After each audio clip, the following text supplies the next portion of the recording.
Kaya nga ito nakatira tayo doon sa ano, di ba? Ang ating kubeta ay kumo na namin, hindi mo pa alam yun at gawa, hindi ka pa bata. Nung kami tumira na doon sa bahay na yung kalsadang ganyan, sama-sama na kami nila Tendon, nila ano.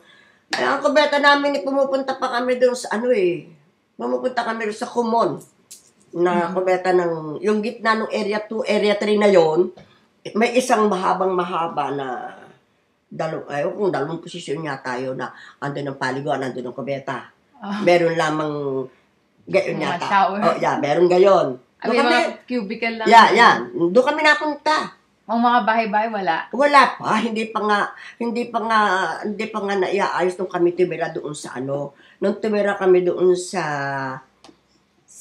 tapat na yung sabi ko sa isa karsadang gayon, na unang dilipatan namin galing sa headquarters, wala pang ano, yung ginagawa pa nila yung yung kinalakhan na ninyo, ginagawa nila yung inaano na, sinisipre-sipre, tapos nilagyan na ng kubeta, yung talagang titirhan na ng tao. Pero yung una namin tinirhan, yung bahay na ganito nakatira kami lahat ng pulis, doon ang kubeta namin, yung mahabang gayon, doon kami lahat napunta.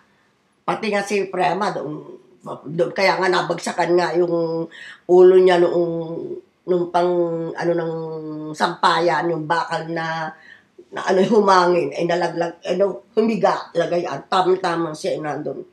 Tubaba rito sa kanya yung... naglalakad siya? Ha? Naglalakad siya? Sino si Ate Irma?